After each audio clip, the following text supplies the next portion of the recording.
कभी सोचा है एक पूरी की पूरी दुनिया, मतलब एक इंसान, वो कैसे बनता है? इसकी शुरुआत कैसे होती है? आज ना हम इसी कमाल के सफर को समझने वाले हैं। एक ऐसा सफर जहां साइंस और जादू में फर्क करना मुश्किल हो जाता है।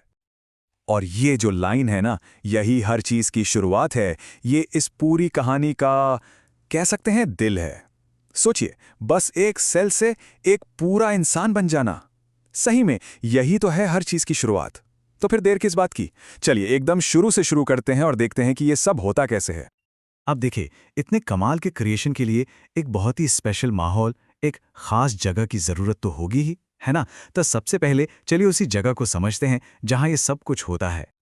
तो ये जगह जिसे हम गर्भ कहते हैं, ये बस कोई खाली स्पेस नहीं है।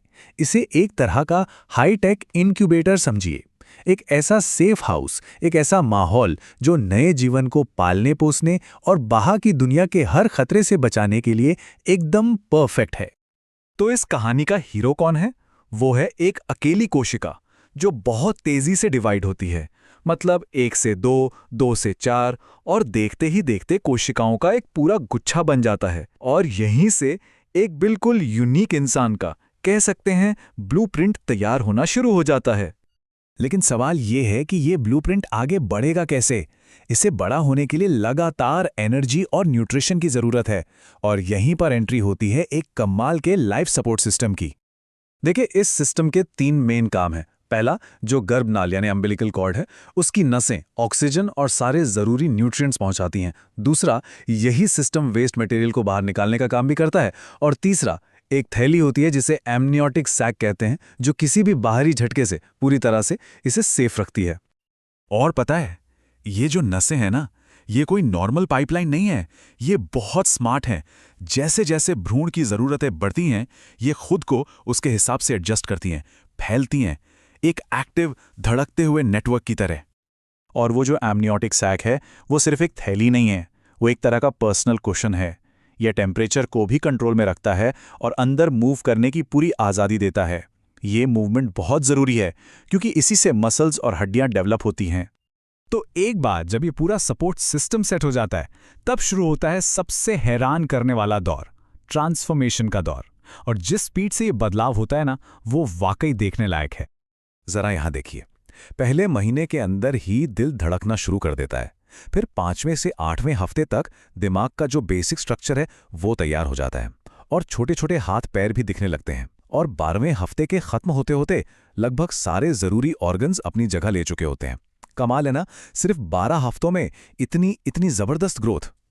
और ये सब सिर्फ शरीर के लेवल पर नहीं हो रहा, अंदर कुछ और भी बन रहा है, कुछ बहुत गहरा। जैसे जैसे दिमाग और नर्वस सिस्टम का नेटवर्क बनता है, भ्रूण बाहर की आवाज़ों पर, टच करने पर, इन चीज़ों पर रिस्पॉन्ड करना शुरू कर देता है। ये एक तरह से चेतना की, कॉन्शियसनेस की पहली झलक होती है। तो यहां आकर एक बात साफ हो जाती है कि बायोलॉजी यानी जीव विज्ञान और जिसे हम चमत्कार कहते हैं, वो असल में अलग अलग चीजें नहीं हैं।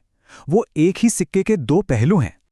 जैसे यहां पर देखिए, एक तरफ हैं वो प्रोसेस जिन्हें साइंस समझा सकता है, जैसे नसें हैं, न्यूट्रिएंट्स हैं, ऑर्गन्स का बनना। और दूसरी तरफ है उसका नतीजा, ग्रोथ की एक रिदम, चेतना की वो पहली चिंगारी, और आखिर में एक बिल्कुल ही यूनिक इंसान।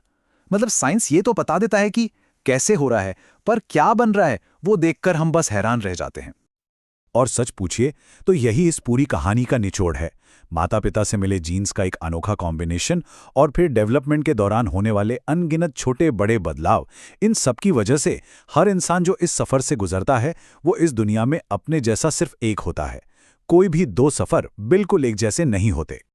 तो अगली बार जब भी जीवन की शुरुआत के बारे में कोई सोचे, तो शायद सवाल ये नहीं होना चाहिए कि साइंस कहाँ खत्म होता है और चमत्कार कहाँ से शुरू होता है।